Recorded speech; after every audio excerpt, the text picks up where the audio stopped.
кластери веќе не се водат, заразата тлее насекаде. Започнуваат најладните месеци во годината, а со нив е неминовниот нов бран на COVID-19. Здравствените власти секој ден кројат планови како да ги реорганизираат сите слободни болнички капацитети и да додадат кревет плюс во борбата со вирусот. А со предлози до нив како би им го лесниле креирањето нови мерки и нови политики во оваа кризна ситуација, излегува и специјализантите и младите лекари.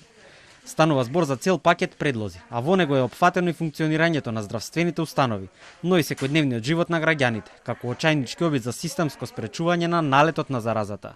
Болните ќе ви кажат дека не се прави нешто многу доволно, персоналот ќе ви каже дека е преморен и дека е неверојатно исцрпен и ќе ви каже дека не се прават доволно заштитни мерки за да се заштити оптеретувањето кој што тие го трпат.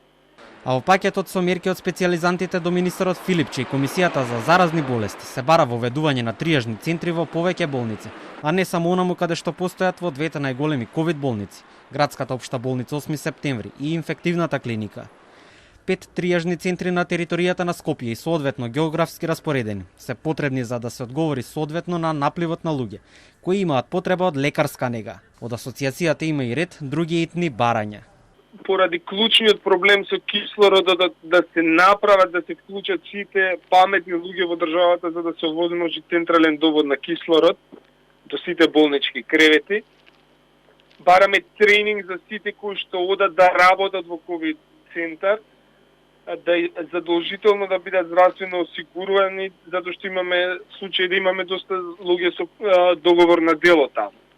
Без дополнителни ограничувања на движењето, многу потешко ќе се спречи дополнителното и нагло ширење на вирусот, тврдат младите лекари.